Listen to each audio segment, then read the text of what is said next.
Audio Jungle.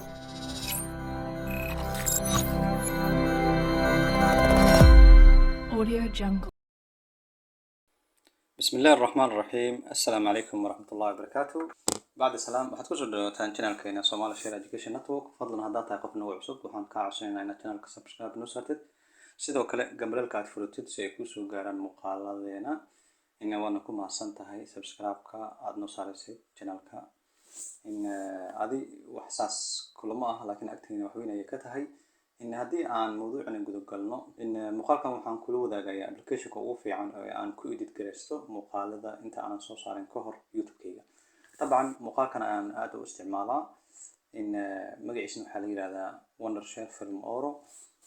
wuxuuna ku jiraa muuqaalada badanaa mataqaanaa number 1 ka ah edit garaynta. طبعا application ka fiican ka awood sareeyo sida Premiere, Adobe, kuwa badan way jiraan, balse midkaan isticmaalo oo intoodaba midkaan ka jecel waa kan.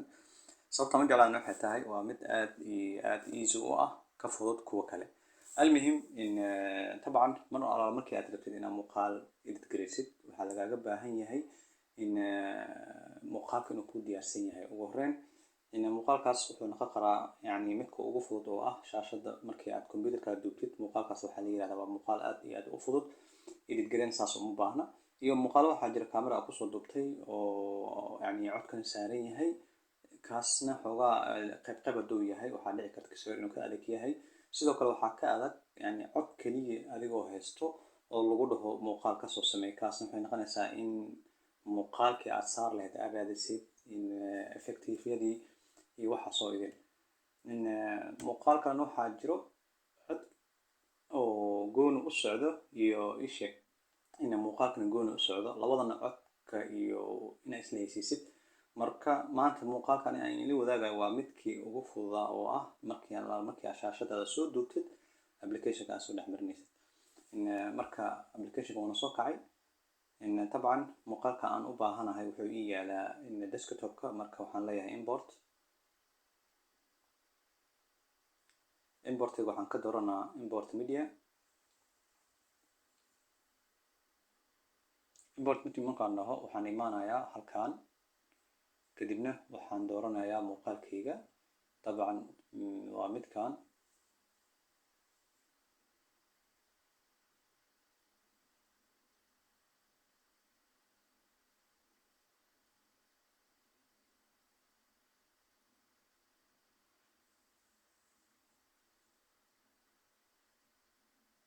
muuqaalkii waa noo soo galay, hadeertaan waan soo import garaynay. طبعا muuqaaladeeda hadda aragtaan waxaa ka horeeya logo oo intro ah iyo out intro asagana ishek muuqaalka markuu dhamaanayo aan ugu talagalay aan soo geliyaa. marka haddii aan ugu horeeyo waxaan soo qaadayaa logadeyda, halkaan aan dhigayaa. okay, logadeyda markaan soo geliyo kadibna waxaan ku xijinaynaa videogii noo duubnaa. videoga waxaad ku geli kartaa plusna waad dhihi kartaa ama inaad soo qabatid halkaan waa keeni kartaa. logadii waan soo qabanay, halkaan ayaan keenay, balse videoga ama aan u baahannahay pluskan aad riixaysaa kadib add to project aad leedahay. midda kale waxaad iska hubisaa hadeertaan saad arkaysid logada markii lasoo dhaafay waxaa halkaan ku yaala xariiqan cad ah. wax alaale waxaad soo gelisid logada ayaad horey doonto waxna wuu kasoo dambeyn doonaa. marka now waxaan soo gelinaynaa for example logada ugu dambeysay aan soo geliyo oo aan ugu talagalay videoga dhamaadkiisa inay kasoo muuqato.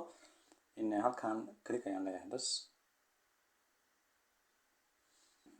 okay, saan arkayno logadeyna midda introga ah iyo midda endinga ah labadooda waan soo gelinay, balse saad arkaysid baashan falaarta ah waxay sheegaysaa wax alaale waxaad u baahan tahay halkaan aad soo geli kartaa. marka hadeertaan haddii halkaan aan keeno muuqaalka aan soo geliyay halkaan ka maraa. marka ma rabo, waxaan rabaa muuqaalka dhexdooda inuu galo. soo dhexdooda aan u keeno, halkaan aan keenaynaa, aan ku dhaweeya xataa haddaad rabtid inaad ku dhaweysid halkaan aad imaanaysaa. طبعا wuu ii saxan yahay. waxaan keenaynaa muuqaalkeena, pluskan aan riixaynaa.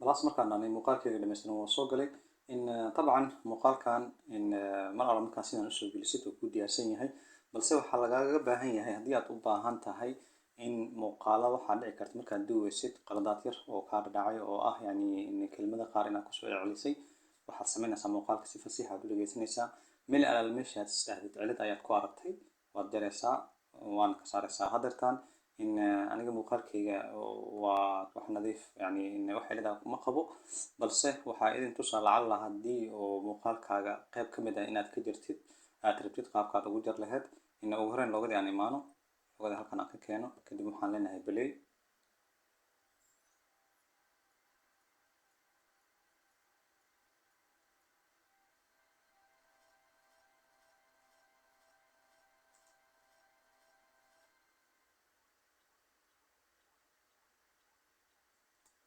saan arkeeno muuqaalka loogadii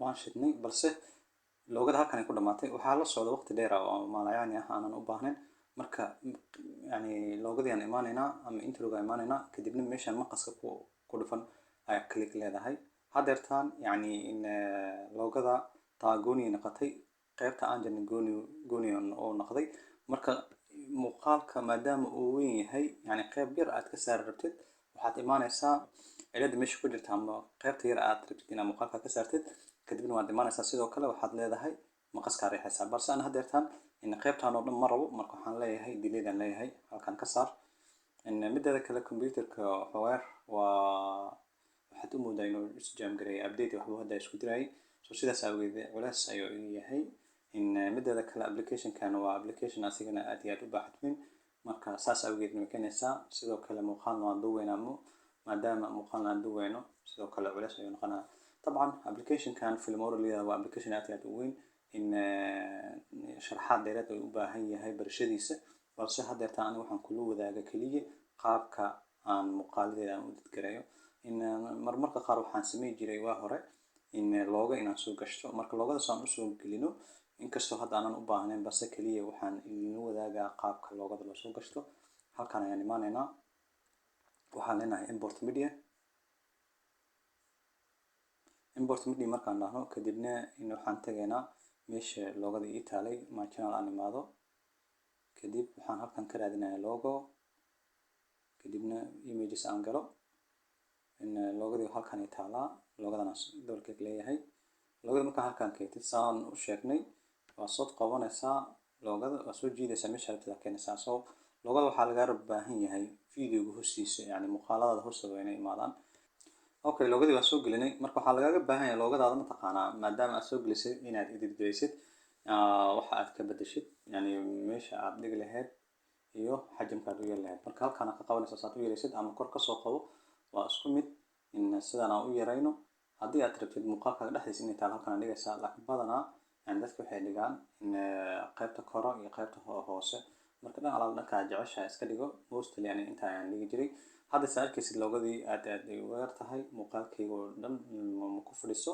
marka si aan muuqaalka la ekeysiino waxaan sameynaynaa in aan halkaan kasoo qabano kadibna aan halkaan ilaa muuqaalka meesha ku egyahay aan ku ekeeyaa hadeertaa muuqaalkayga oo idil loogada way kasoo muuqan doontaa marka laga reebo dhanka logo oo introga ah iyo dhanka ugu dambeyso oo muuqaalkeena dhamaadkiisa balse saan hore u sheegay yani muuqaalo hore aan u isticmaali jiray aan ku isticmaali jiray balse muuqaalada hadda aan soo dhigo youtube-ka uma isticmaali marka waxaan leeyahay uma baahni ay iga tir marka saan u tirno delete ayaan leeyahaynaa muuqaalkan halkaas waa ka saarnay saan hore u sheegay applicationkan waa application aad iyo aad u baaxad weyn isticmaaladiisna muhiim ay tahay laannu maanta hadda aniga waxaan keliya aan ilina wadaagay qaabka aan muuqaal aan u dadgaray lahaa muuqaal diyaarsan loogadii way ii diyaarsaneed videoga aan soo duubo ii diyaarsanaa lacalla haddo oo videogaas codad oo qaldan ku jirin qaabka loo jaro keliya idin tusay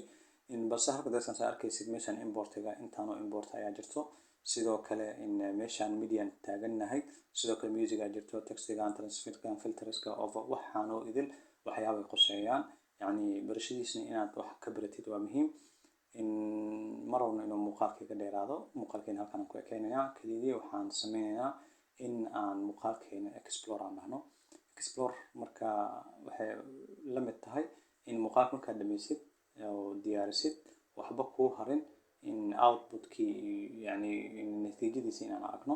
So waxaan leenahay export aan ku dhufanayna.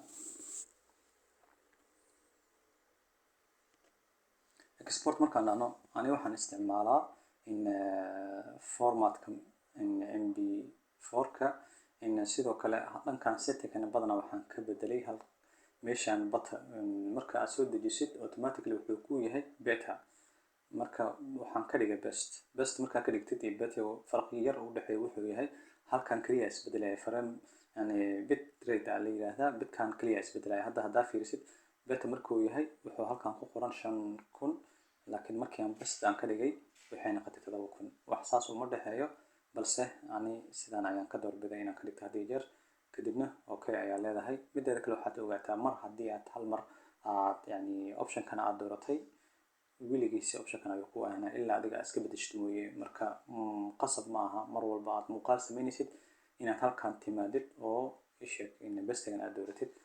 haddeertaan okay ayaan iska leenahay. okay markaan dhahno kadibna halkan waxaan ku dhufanaynaa export intaadan dhihin ka hor waxaan kula socodsiin lahaa muuqaalkaaga meesha lagu save gareyn doono waa halkan ayaad ka arkaysaa. ani waxaan ka dhigtay desktop balse adiga wuxuu ku yaalaa meesha defaultiga loogu talagalay oo lagu save gareeyo. marka hadii jeer waxaad ogaataa muuqaalkaaga meeshuu aadi doono inaad iska hubisid. marka haddeertaan ani desktop ayuu ii yahay markaan export gareeyo shaqadan dhamaato muuqaalkayga wuxuu ay dhigi doonaan in desktopka. sidoo kale magaca yani muuqaalkaas qaadanayo waa in aad iska bedesho haddaad rabtid, haddii kale sidiisa iskaga daynaysaa. marka haddeertaan muuqaalka yani magaciisa aan iska bedelo final ayaan leeyahay maadaama desktopka uu ii yaalo uninstall mid ay ku qoran tahay. marka halkan final aan iskaga qoro magac markaan qortay kadibna waxaan leeyahay export. okay mar alla markii aad export soo dhaadid hooshii dhamaystirkii muuqaalkaaga ayaa socoto. marka waxaad sugaysaa kaliya ilaa iyo halkan ay ka buuxsanto kadibna halkaas finish ayaa kusoo qormi doonto. muuqaalkaadna waxaad ka helaysaa meeshii aad kow dooratay inuu kugu save gareysmo. in videogana halkan ayaan iskaga keenaynaa sababtoo ah marrabo inuu iga dheeraado. waadna ku mahadsantahay daawashadaada. asalaamu calaykum waraxmatullaahi wabarakaatu.